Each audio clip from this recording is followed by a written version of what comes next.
What's up, it's Cinema Shogun here, and there aren't that many people in Hollywood that I truly like anymore, which is weird for someone like me who has always loved movies.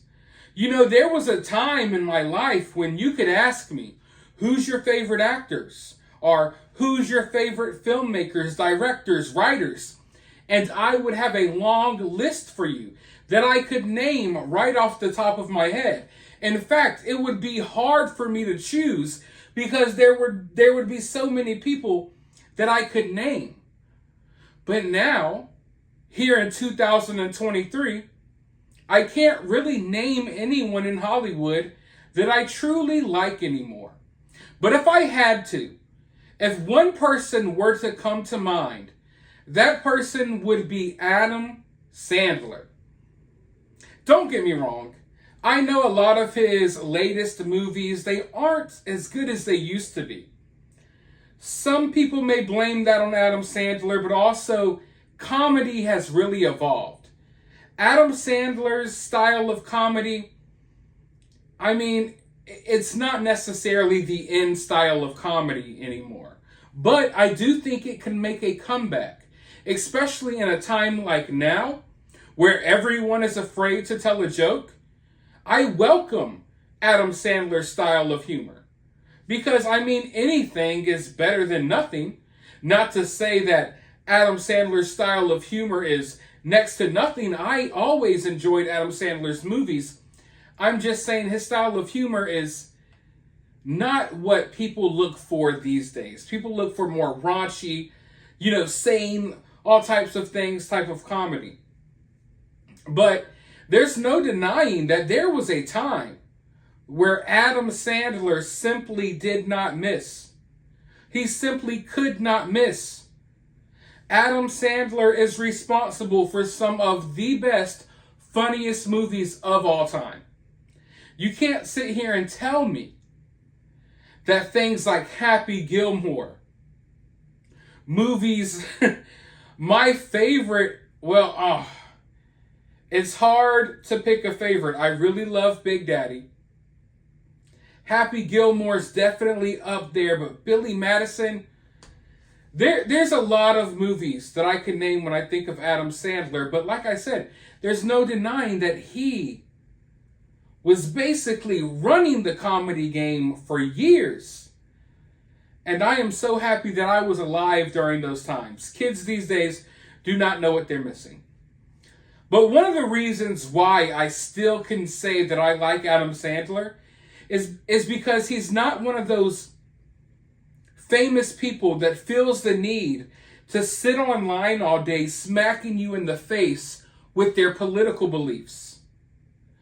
It's like 24/7. If you have Twitter, these actors, actresses, filmmakers, they are on there 24/7 virtue signaling. They are on there 24/7 basically attacking half of their audience. And I am a very accepting person.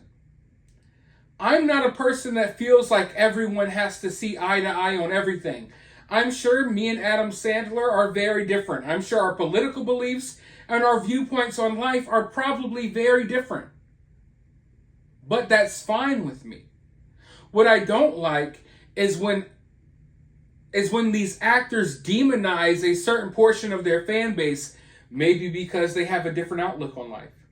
Or maybe they disagree about a certain policy, or they voted for a certain person. It's sickening. It's sickening in today's world how these actors and these Hollywood people act. But Adam Sandler, I never see him doing that. I never see him sitting online attacking his fan base. I never see him online bashing you over the head with his beliefs. Also, when I think of Adam Sandler, I don't think of really any controversies. Do you? Can you think of any scandals involving Adam Sandler? For the most part, the dude came in straight up straight up dominated the comedy game and kind of gracefully cruised his way out. He allowed the next generation to come in, but every now and then he drops a movie or two. He never went away fully, but he also didn't oversaturate you with himself. I feel like Adam Sandler is a very humble guy. Everyone who I've known that has come in contact with him say that it was a good experience. Even if he's just walking through a restaurant and you say hey to him and he waves hey back. It seems to me like he's a pretty good dude. And another thing that I have always respected about Adam Sandler is how he supports his friends. If you watch Adam Sandler's movies, then you should notice, but a lot of people don't notice these things, his friends are all over his movies. There may be people who have never acted in a single other movie before, but I can guarantee you Adam Sandler is going to get them a role in his movie. They'll be an extra. There'll be that one guy sitting on the couch over there. I mean, he always includes his friends. He makes sure that they get jobs as well. So when you watch any Adam Sandler movie, chances are he's got a crew with him. People like David Spade. People like Rob Schneider. And those are just more of the famous names that you might recognize. But another person you might recognize is he's really tight with Chris Rock. And you know, Chris Rock has been dominating the headlines over the last year, ever since he got slapped by Will Smith. Now, over on my main channel, we covered that slap very thoroughly. We've talked about Chris Rock's new stand-up special here on this channel. I made a few videos on this channel about that as well. And you know, I really respect how Chris Rock handled this entire situation. And everyone was patiently waiting to hear what Chris Rock had to say. And he finally released his Netflix special. I think it was pretty good. I liked everything he had to say about Will Smith. He nailed it. He nailed it. Selective outrage was the name of the stand-up. I can't think of a better example of selective outrage than what happened to Chris Rock. So I think he did an amazing job. But you know, everyone wanted to hear what Chris Rock thought about all of this. But one thing that's been on my mind is I wonder how Adam Sandler feels about this. Because, you know, when things happen to people, it doesn't just affect them. It affects their friends and family as well. If any of you all have a good friend, I can assure you it would get an emotional, you would have an emotional response to seeing your friend slapped on the Oscars. And knowing that Adam Sandler is a good friend of Chris Rock, knowing that they're comedy buddies, I wish I could be a fly on the wall in the room listening to them joke back and forth about this situation.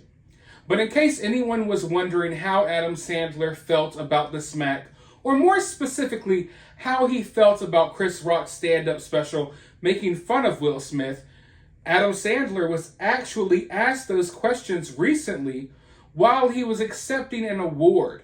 So let's go ahead and dive into this article and see what Adam Sandler had to say. Adam Sandler defended his friend Chris Rock Sunday, saying he never thought his fellow comedian went too far with the Will Smith jokes after he was infamously slapped at last year's Oscars. A reporter for People interviewed Sandler on the red carpet for the Mark Twain Prize for American Humor at the Kennedy Center about Rock's recent Netflix comedy special. Sandler said he thought Rock's special, Selective Outrage, was amazing. Do you think he went too far with the Will Smith jokes? The reporter asked. Nope, I never thought that in my life, Adam Sandler responded. I thought he was unbelievably relaxed, funny, thoughtful, crushed it, was real to himself, and it was as exciting to watch as when the Super Bowl was on. I thought about it all weekend. All right, Rock's doing his thing tonight, Sandler said. Saturday, watched it in my kitchen, or I sat, watched it in my kitchen, laughed my arse off, immediately watched it right after again. It was one of the best experiences. I thought it was amazing, the actor continued. And you know, that's the type of energy that I like. If you're my friend and you don't support me and what I'm doing with myself in the way that Adam Sandler supports Chris Rock, then I don't want you around. The same goes for all of you all. If your friend ain't in your corner supporting you like Adam Sandler is supporting Chris Rock, then maybe that's not your friend. I need people like this in my corner. I really do. But I don't know. In a way, I was moved by his genuine reaction and by the genuine excitement and happiness that he has for a co-worker, basically, slash friend. You know, seeing him cheer on Chris Rock in this moment, supporting him in this moment. And make no mistake about it, selective outrage was a historic moment for comedy. We're in a time where it feels like comedy is dying. Halfway because everyone is always offended about everything, and halfway because the world has turned into a complete joke where you can't really poke fun at anything anymore because everything is just already a joke. You know what I mean? Life is one big meme. But selective outrage came at a moment that I think was really pivotal for comedy. I really think it was important that Netflix special was released, and released in the way it was released. It was basically live streamed on Netflix, a live streamed stand-up special, which is not something that you see often. And it will probably change the stand-up game moving forward. So seeing people like Chris Rock, who's up there in age now, you know, seeing him still be a pioneer for comedy, taking comedy in places that it hasn't been before, I think that's very exciting. And I think it's also exciting to see other comedians like Adam Sandler, who has been friends with Chris Rock, stand by Chris Rock in this moment. You know, and it only makes me respect Adam Sandler that much more. So if someone were to ask me tomorrow, who do I like in Hollywood? Adam Sandler would probably be my answer. Let me know your thoughts about this, though, down in the comments below. While you're down there, hit that thumbs up button, hit that subscribe button, ring that notification bell, and I'll talk to you all in the next video.